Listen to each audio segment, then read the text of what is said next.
Bien, pues nos toca explicar hoy la séptima bienaventuranza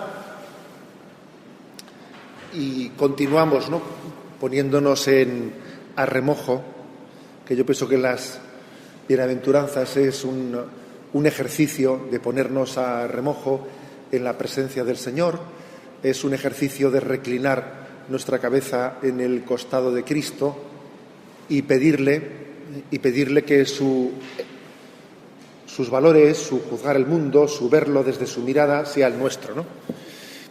Alguien dijo por ahí que en esta vida todo se contagia menos la hermosura. Bueno, y yo creo que también en la contemplación de Jesucristo también, poniéndonos a remojo en su presencia, creo que también se nos transmite, se nos contagia, se nos comunica los dones del Espíritu Santo y la capacidad de ver y entender el mundo como Él lo entiende, que esas son las bienaventuranzas. En concreto, la séptima bienaventuranza: bienaventurados los pacíficos, porque ellos serán llamados hijos de Dios. Bueno, lo primero que yo quisiera decir, no cabe duda de que podría haber una cierta superposición o reduplicación entre la segunda bienaventuranza y la séptima. ¿Recordáis la segunda bienaventuranza? Bienaventurados los mansos. Y la séptima bienaventuranza es bienaventurados los pacíficos. Obviamente, son, digamos, dos bienaventuranzas que están interconectadas. ¿Dónde está un poco la diferencia entre ellas? Bueno, que la segunda, bienaventurados los mansos, se plantea más, la tradición de la Iglesia la ha explicado más, como desde el punto de vista moral, un combate con nuestra pasionalidad agresiva. Tenemos un combate contra nuestro hombre viejo, que tiene una agresividad y entonces tiene que ser combatido. Bienaventurados los mansos, y mansos son aquellos no que son indolentes, no que tienen sangre de horchata, no, sino los que se toman en serio, los que reciben el don de luchar contra su agresividad interior. Pero la séptima es más teológica. Si la segunda, bienaventurados los mansos, es más, digamos, moral, la séptima es más teológica. Se entiende bienaventurados los pacíficos como un don gratuito de Dios, como un adelanto del reino de Dios. El don de Dios, que es su paz, gozo en el Espíritu Santo, y que es como un adelanto del reino de los cielos. En el fondo, decir bienaventurados los pacíficos es bienaventurada la vida eterna que se nos da ya aquí. La vida eterna que se nos da aquí, ¿en qué se traduce? Se nos traduce en alegría, en consuelo, en comunión, en paz, en ese sentido, como el adelanto de lo que será la vida eterna. En ese sentido se entiende, vengo a daros el don de la paz, es casi como un adelanto de lo que será el don de la vida eterna, la felicidad infinita de contemplar a Dios, el consuelo de vivir en Él, de tener la comunión entre nosotros, la unión entre nosotros por tener a Cristo en medio. O sea que si la segunda bienaventuranza tiene más, ¿no?, una explicación, digamos, moral, de luchar contra nuestra agresividad, nuestra pasionalidad, la séptima bienaventuranza tiene más esa dimensión teológica. El don de la paz es como un adelanto a las arras de la vida eterna. Pero obviamente sería imposible establecer una línea divisoria así de cartabón entre una bienaventuranza y la otra. Pues lógicamente, cuando hablamos de la segunda bienaventuranza nos adentramos en aspectos teológicos, y cuando hablamos de la séptima nos adentramos en aspectos morales, pues porque son aspectos que están interconexionados. Dicho esto, un poco como planteamiento inicial, decir que Dios se nos revela como Dios de la paz. Se nos revela como Dios de la paz, ¿no? En el Antiguo Testamento Dios aparece dando la paz. El Señor bendecirá a su pueblo con la paz. Salmo 29. Se llamará su nombre Príncipe de la Paz. Isaías 9:6. Señor, tú nos darás la paz, porque todas nuestras empresas nos las realizas tú. Isaías 26:12. La primera vez que aparece la palabra Shalom en la Sagrada Escritura, la primera vez en el Antiguo Testamento es en la promesa a Abraham.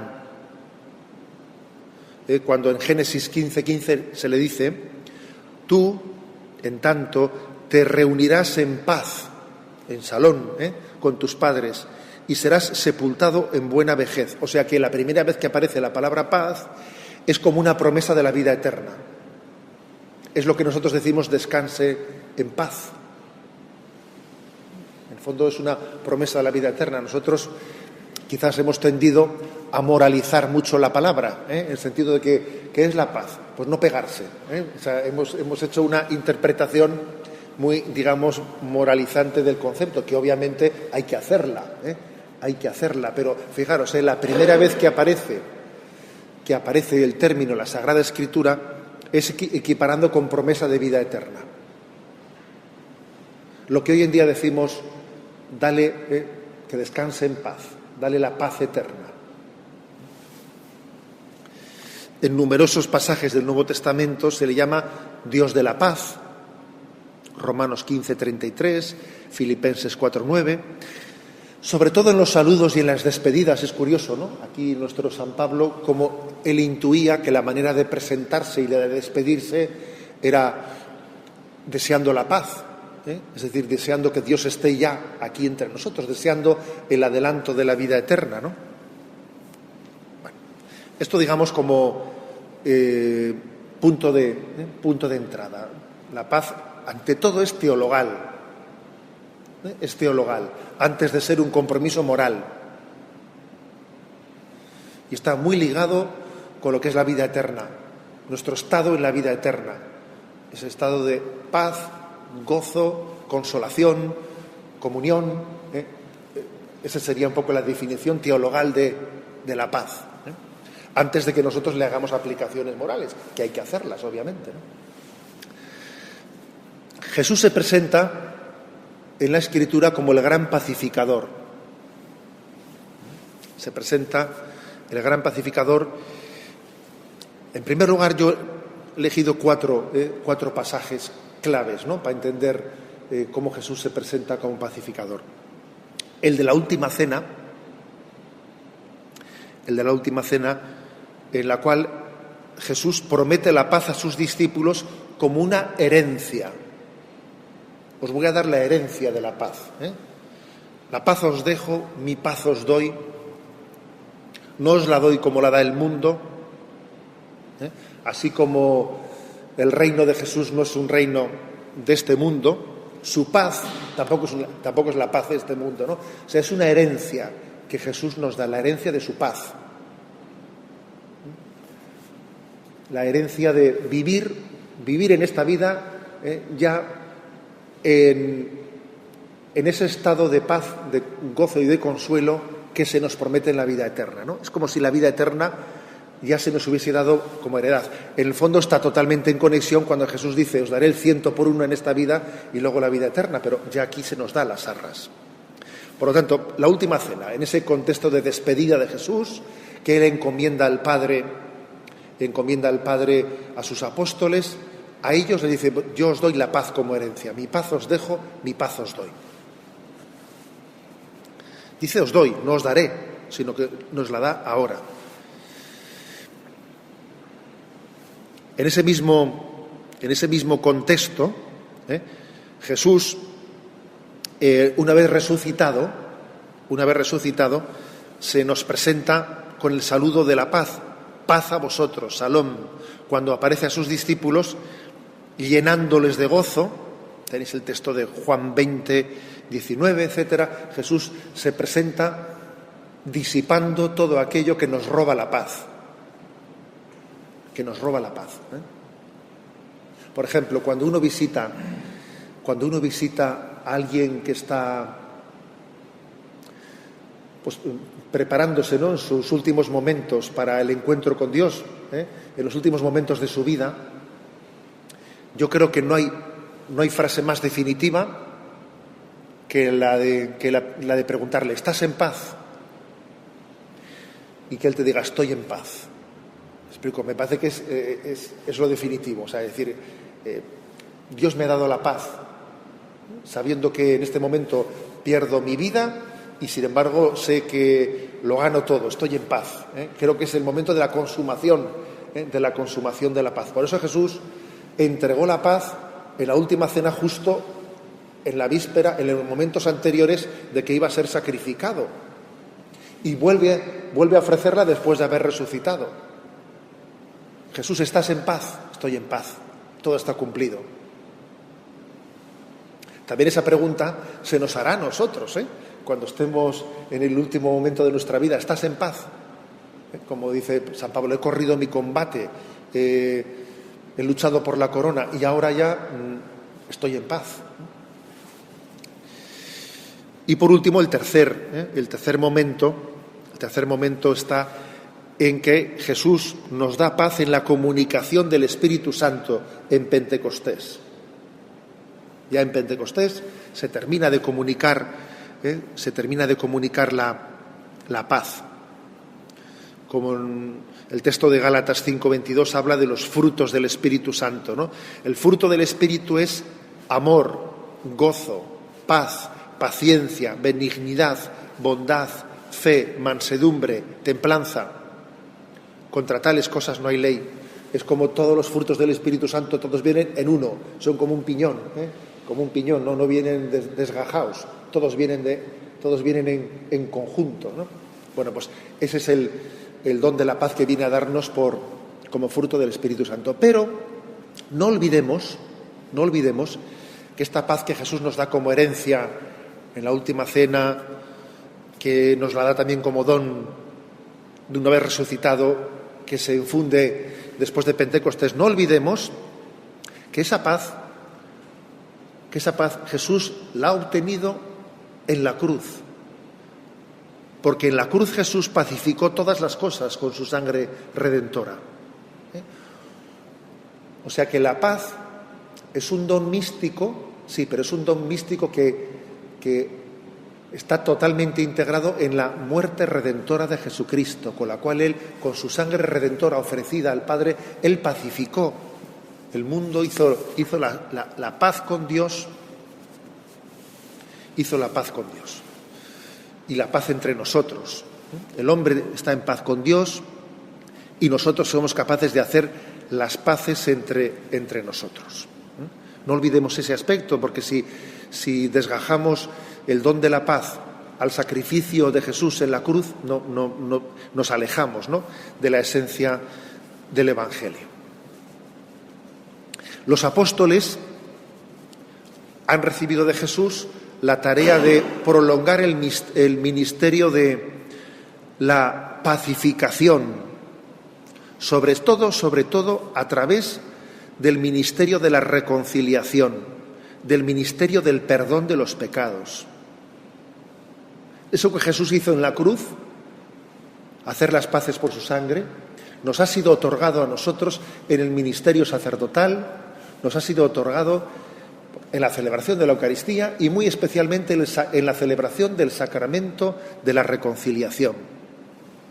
El ministerio de la reconciliación es la prolongación de la acción pacificadora que Dios hizo en la cruz.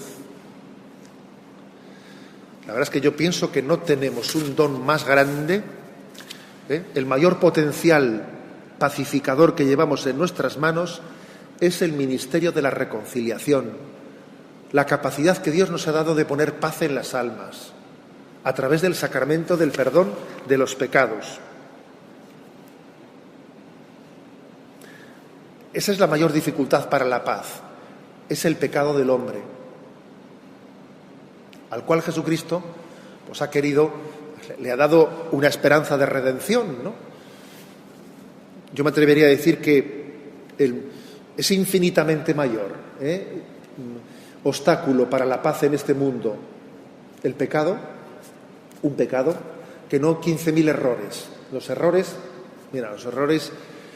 pues tienen consecuencias graves muchos de ellos, pero sin embargo el obstáculo principal para la paz no son los errores, es el pecado, porque en el fondo es el corazón impenitente, me explico, el corazón impenitente, el corazón que no se abre a la gracia, el corazón no que se equivoca, sino el que no quiere querer, el que no quiere amar. Ese es el gran obstáculo para la paz, y el don de la conversión y el don de la reconciliación con Dios, pues Dios nos lo ha puesto en nuestras manos en el ministerio sacerdotal, de predicar la conversión, de ofrecer el perdón a través del sacramento de la reconciliación. Lo que Jesús hizo en la cruz para obtener la paz del mundo, lo ha puesto en nuestras manos. Es súper fuerte, ¿eh? Yo creo que tenemos en nuestro ministerio sacerdotal algo que específicamente Jesús se lo ha entregado a sus apóstoles y a sus sucesores, que es la capacidad de pacificar allí donde está el problema clave, porque el problema clave para la paz, para el don de la paz, está, como he dicho antes, no en los errores, no, está en el pecado. Ese es el problema principal. Por eso creo que nosotros, cuando la séptima bienaventuranza, ¿no?, dice: bienaventurados los pacíficos y todos aquellos que son constructores de la paz, nosotros la escuchamos como sacerdotes de una manera especial, muy especial, específica, porque tenemos una gran aportación que hacer. Una gran aportación, ¿no? Cada vez que nosotros nos ofrecemos como reconciliadores, pues la verdad es que estamos aportando un tesoro para la paz del mundo. Quizás alguno podría decir: sí, hijo, si la gente no se confiesa.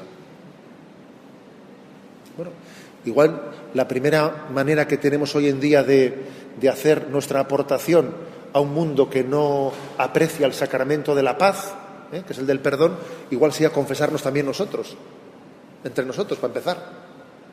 Y a partir de ahí ir dando testimonio del don del perdón.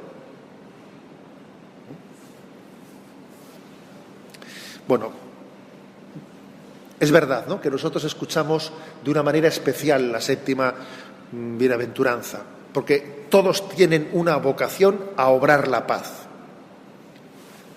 En la literatura rabínica, lo de obrar la paz, trabajar por la paz, se aplica especialmente a algunos personajes que solían ser elegidos como con un carisma especial para hacer las paces entre la gente. Alguien que tenía una vocación especial de ser pacificador. Alguien dijo con un poquito de sorna que hay personas que tienen la vocación de allí donde hay un problema poner una solución, y hay otros que tienen la vocación de allí donde hay una solución poner un problema. Así un poco se dice irónicamente, pero es cierto que creo que el Señor a nosotros, especialmente no como sacerdotes, nos ha dado la vocación, un carisma específico de pacificación, a través del sacramento de la reconciliación, claramente, y con todo lo que se deriva de ello. Porque hay muchas derivadas del sacramento del perdón, muchas derivadas. Cristo no hace la paz en base a la teoría de la tolerancia, que es quizás lo que este mundo podría llegar a aportar eso, en base a la teoría de la tolerancia. No, Jesús no hace la paz en base a la teoría de la tolerancia, sino que lo hace derribando los muros que nos separan. Es decir, el método de Jesús para la paz no es la tolerancia, no, es el amor, que es bastante más, claro. Y por supuesto que bienvenida sea la tolerancia, ¿sabes? Pero desde luego Jesús va mucho más allá. Sobre todo entendamos que el diábolos, es el separador, ¿no? Y el Espíritu Santo es el que une.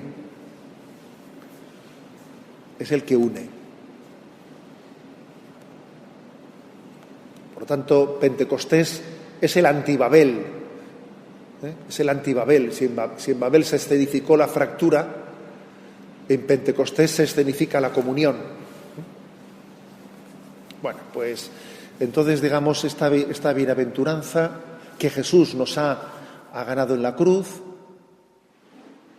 nosotros la recibimos como una vocación a la pacificación especial desde el punto de vista sacerdotal y con todas las derivadas que ello supone. También creo que tenemos que pedir, ¿no? Señor, dame la gracia de vivir en paz y de ser pacificador. Bien, 3 consejos prácticos sobre cómo construir la paz, ¿eh? Creo que siempre es importante descender a algunos consejos prácticos. El primer consejo práctico de cómo construir la paz, ahora estoy hablando un poquito de las derivadas, eso que decía porque existen unas derivadas, la clave de la paz está en la reconciliación, en la conversión de nuestro pecado, sí, pero luego hay derivadas, que es importante que las reflexionemos. El primero, ¿no? La cuestión clave para construir la paz es el perdón, nuestra capacidad de perdonar. Nuestra capacidad de perdonar, yo creo que tiene 2 pasos. El primer paso es el que debemos de tener en un primer momento de reacción. En un primer momento de reacción ante el mal, lo importante en el primer momento es no entrar en su espiral, no entrar a la provocación. No picar el anzuelo, porque lo fácil es que ante el mal te calientes y entonces tú respondas cayendo en el mismo mal que te ha provocado. Y dice uno, pues sí que la ha fastidiado. Sí que la he fastidiado. No repetir el mal devolviéndolo, no resistir al mal, o sea, es decir, no pagar con la misma moneda, quieto, parado, quieto, voy a meter una distancia. Yo si hablo ahora la fastidio, yo si ahora... O sea, creo que la primera forma de vencer a la ofensa es no cayendo en su provocación, metiéndole distancia. La sabiduría popular también esto lo ha entendido, ¿no? Cuando dice cuenta 10 antes de y cosas por el estilo. O sea, entiende que cuidado con caer en la provocación. Mete distancia. No caigas en esa espiral de devolver al mal con el mal. Pero un segundo paso, fijaros, que yo creo que es necesario. Lo primero es el primer consejo es un consejo pasajero, digamos, un poco de un método de urgencia, temporalmente, ¿no? Pero creo que hay un segundo paso. Y el segundo paso es excusar, tener prontitud para excusar. Porque lo que Jesús dijo en la cruz, Padre, perdónalos porque no saben lo que hacen, es un don muy grande, ¿no?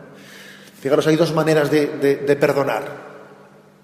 Permitidme que las caricaturice un poco, Una forma de perdonar es, mira lo que me han hecho, porque es que es un sinvergüenza, porque es un tal, y todo me toca a mí, yo soy el inocente del mundo, soy el Cordero Inmaculado, y todo el mundo se ceba en mí, Pero bueno, yo ahora que soy cristiano voy a ver si soy muy heroico y perdono por el amor a Dios. Y bueno, bien, a ver, vamos a ver. Estoy caricaturizando, obviamente, ¿no? Pero como enfaticemos mucho de que mira qué gran ofensa me han hecho, pero yo ahora que soy un gran cristiano, por el amor de Dios tengo que perdonar. Como enfaticemos mucho esto, me parece a mí que eso no va a tener buena resolución. Yo creo que el perdón, en el fondo, se empieza a obtener con la gracia de no sentirse tan ofendido, ¿sabes? De no sentirse tan fácilmente ofendido. Cuando dice Jesús, Padre, perdónalos porque no saben lo que hacen. Jesús no dice, son unos sinvergüenzas, porque no sé qué, Padre, pero a pesar de eso, perdón, no, es que es curioso. Jesús dice, Padre, perdónales porque no saben lo que hacen. Yo creo que el auténtico perdón comienza en tener la capacidad de tener una mirada misericordiosa ante el que ha ofendido, de manera que, no digo que se niegue la ofensa, no estoy diciendo que se niegue la ofensa, pero sí que se haga desde el corazón de Cristo una interpretación diciendo, pobre hombre, este pobre que le habrán que le habrán metido dentro. A veces vas por ahí por la calle, te cruzas con uno y no sé qué, y te dice, cabrón. Y dice uno, por Dios, a este pobre que le habrán metido dentro. Me explico, no deja de ser una víctima. Me explico, es una víctima. ¿Será un verdugo? Sí, pero es una víctima, al mismo tiempo que verdugo. No le quita la responsabilidad de eso, pero es una víctima. Yo creo que esta mirada es muy importante. Es muy importante. De lo contrario, es que nos metemos en un callejón sin salida, en el que no podemos recibir el don de la paz. Ya sé que esto que estoy diciendo, algunos pueden tener una batalla muy superior que otros para vivirla, ¿sabes?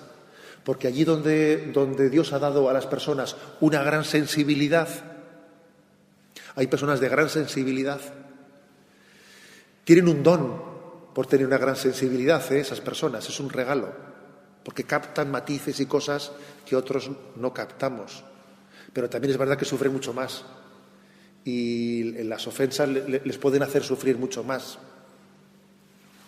Los que igual tenemos menos sensibilidad, sabes que somos un poco más cazos, pues es que igual me explico, o sea, como que las cosas no te hacen sufrir tanto. Ahora es verdad que te falta una sensibilidad para descubrir muchos matices, O sea, quiere decir que también los dones de Dios, cada uno tiene que después que llevar el combate dentro de su forma de ser, según su psicología y según su manera de ser.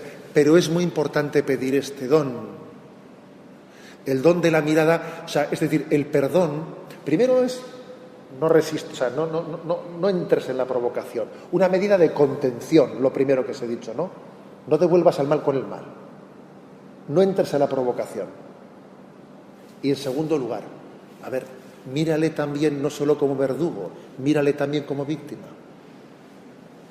Y entiende que hay razones para ello. Y que la frase de Jesús, Padre, perdónalos porque no saben lo que hacen, Jesús la dijo para mí, para que yo también la escuchase. ¿Te crees tú que Jesús le dijo eso al Padre porque el Padre necesitaba saberlo? ¿Te crees tú que Jesús le dijo eso al Padre para convencerle al Padre? Por Dios, el Padre estaba muy convencido. Jesús no necesitaba convencer al Padre de que no saben lo que hacen. No, esa frase Jesús la dijo por ti y por mí, para que nos enterásemos. Y es muy importante entender así entender la revelación, para que nosotros tengamos esa capacidad de respuesta. En segundo lugar, he dicho el primer paso, el perdón. ¿Cómo acoger esta bienaventuranza? El perdón con esos consejos. Segundo paso, la corrección fraterna. La corrección fraterna es otro gran don, porque si alguno está pensando que esta doctrina es un buenismo, aquí por perdón entendemos un buenismo en el que no detectamos que hay un mal al que hay que hacerle frente y que por lo tanto la paz también requiere la justicia, se está equivocando. No, tiene que haber corrección fraterna. Pero es que la corrección fraterna supone mucho amor. Vosotros conocéis a mucha gente que haya tenido con vosotros la misericordia de juntarse y deciros, oye José Ignacio, quiero hablar contigo porque mira, hay alguna cosa que me parece que te puedes estar equivocando, lo puedes estar haciendo mal, tal. ¿Habéis recibido muchas visitas de esas? Por desgracia, de esas hay pocas. Ayer recibí yo un mensaje de una persona que tuvo la misericordia de escribirme y decirme, José Ignacio, he pensado decirle tal, lo leí y lo primero que le dije es, te doy infinitas gracias pues por la caridad que has ejercido diciéndome eso. Es que hoy en día que venga alguien y te diga algo para corregirte es un acto de misericordia tremenda. Porque lo fácil es pasar, me explico, lo fácil es pasar y no afrontar su problema y en todo caso ponerle a caldo por detrás. Eso es lo fácil. Es que la corrección fraterna es un ejercicio de misericordia de primera línea, que nos escaqueamos de ella continuamente, ¿no? Y para eso también, pues, las excusas son infinitas, ¿sabes? No te metas, luego sales esquildado, la última vez que lo hice, luego fíjate tú lo que pasó. Por lo tanto, yo creo que la paz no es mirar para otro lado, ¿eh? Me explico, porque algunos interpretan mal la doctrina cristiana.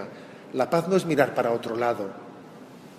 Cuando yo he dicho eso de que la manera de perdonar no es, o sea, es, para empezar, no sentirte fácilmente ofendido. Cuando he dicho eso, no quiero decir que mirar para otro lado y como no se hubiese pasado nada. No quiere decir eso. Hay que ejercitar la corrección fraterna.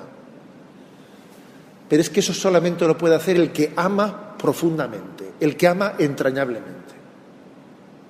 Si no, es que eso no lo haces, te escaqueas.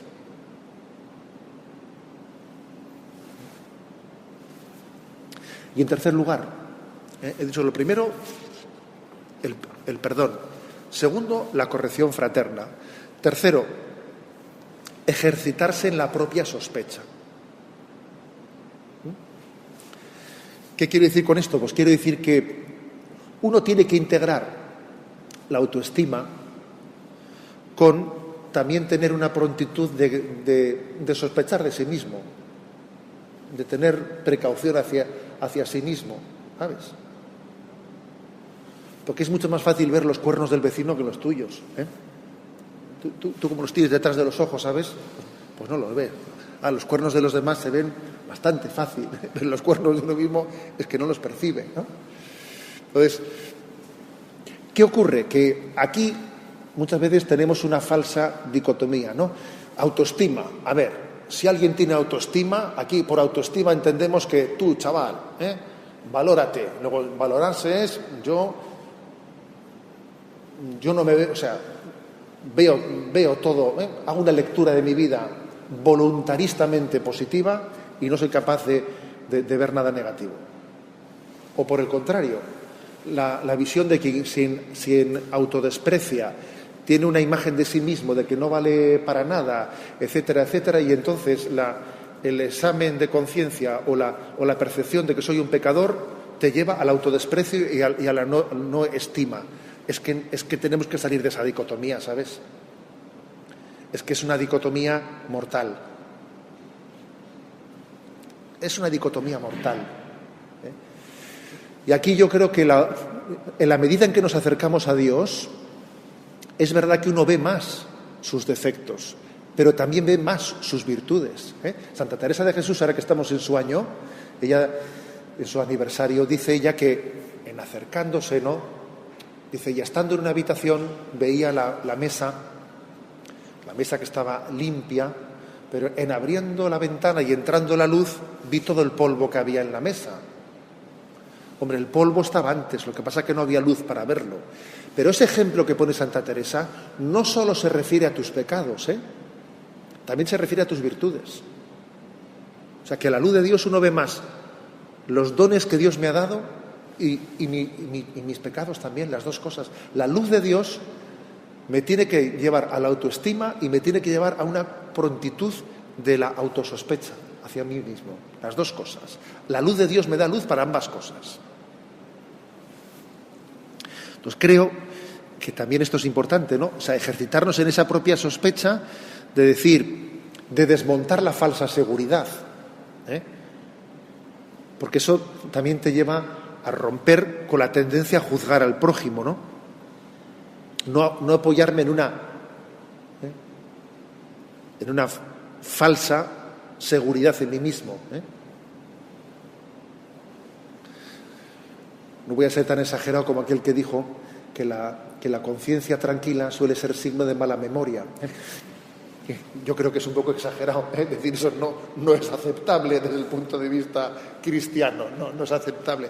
Pero es cierto que tener un punto de relativización de mi percepción siempre es bueno. No pensar que mi visión de la realidad es absolutamente segura. Tener siempre un punto de decir, bueno, me parece a mí, pero vamos a ver, ¿no? Me parece a mí. Educarse, pues, yo creo que en la propia sospecha, educarse, te permite aceptar más fácilmente correcciones fraternas, te permite hacerlas al prójimo con más humildad, ¿no? Y en definitiva te permite perdonarnos de corazón. Bueno, pues lo dejo ahí, esos 3 consejos prácticos, el del perdón, el de la corrección fraterna y el de la propia sospecha. Y concluyo con un breve examen de conciencia sobre la 7ª de las bienaventuranzas. Acordaros que hemos dicho que es una bienaventuranza sobre todo teologal, a diferencia de la segunda, aunque tenga lógicamente derivadas, ¿no? Por lo tanto, mi pregunta primera es: ¿invoco el don de la paz como un don divino? ¿Lo invoco como algo teologal, como el don de la paz, el gozo, el consuelo interior? He hecho pactos, ¿no?, con mi falta de paz interior. He resistido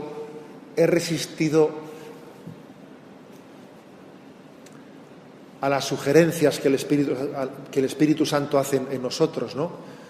Él, yo creo que nos está iluminando para que busquemos la paz. O sea, el Espíritu Santo está obrando en nosotros y te dice, da pasos de conversión, he resistido a la acción del Espíritu que me está inspirando a dar pasos para que yo crezca en la paz. Por ejemplo, confesarme mejor. Por ejemplo, abrir mejor mi conciencia. O sea, yo he resistido a eso, porque el Espíritu Santo está actuando para darme la paz. Y a veces uno puede estar resistiendo, ¿sabes?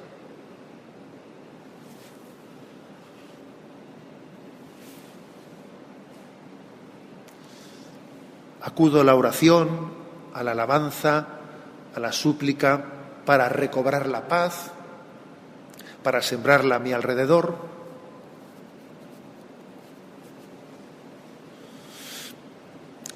Y en segundo lugar, ¿no?, un examen de conciencia ya más, digamos, desde las derivadas que tiene este sentido teologal de la paz, desde las derivadas que tiene nuestro ministerio, ¿no? Contribuyo a la paz y a la armonía con el prójimo, a la reconciliación entre las partes.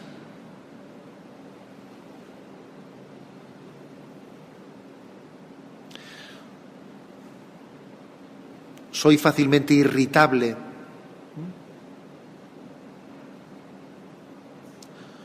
Soy instrumento de paz o de concordia.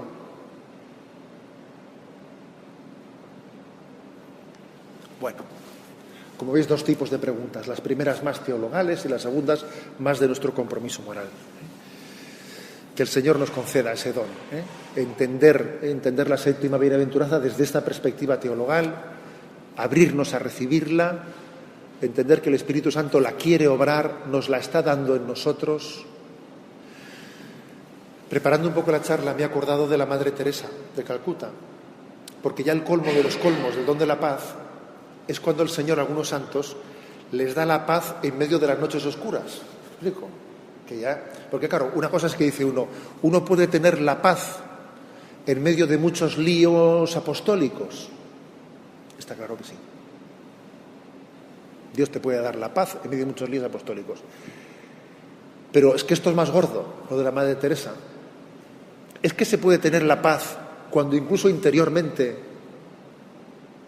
estás teniendo unas pruebas de no veas tú, que parece que pierdes la fe, que parece que Dios se ha alejado de ti, que es como lo de María Magdalena, ¿no? ¿Por qué lloras? Es que se han llevado a mi Señor y no sé dónde lo han puesto. Es que el único motivo para llorar y para perder la paz es el de María Magdalena. Es que se han llevado a mi Señor y no sé dónde lo han puesto. Y entonces viene el Espíritu Santo y le dice a la Madre Teresa de Calcuta, tú tranquila, que aunque tú no lo sepas, yo sí lo sé. Y está muy cerca de ti. Que es el colmo, ¿sabes? Es el colmo de la paz, que alguien que está en plena noche oscura y que llora por la ausencia de Dios, se le pueda dar el don de la paz, porque dice, por encima o por debajo de mi noche oscura yo confío. Aquí tengo una tormenta interior, ¿sabes? pero por encima de la tormenta o por debajo, no sé bien, confío en que, aunque a mí me parece que no está, está. Aunque yo no le siento, permanece. Y yo lo veo eso como en la cumbre del don de la paz, fíjate, la cumbre del don de la paz, que alguien en plena noche oscura, Dios le dé por encima o por debajo de ella, le dé una paz interior. Y tenemos que pedirlo, y también os invito a que se encomendéis a ella, a la Beata Madre Teresa de Calcuta, como intercesora del don de la paz en medio de las pruebas, no solo exteriores, ¿sabes?, sino interiores. Gloria al Padre, al Hijo y al Espíritu Santo, como era al principio, ahora y siempre, por los siglos de los siglos.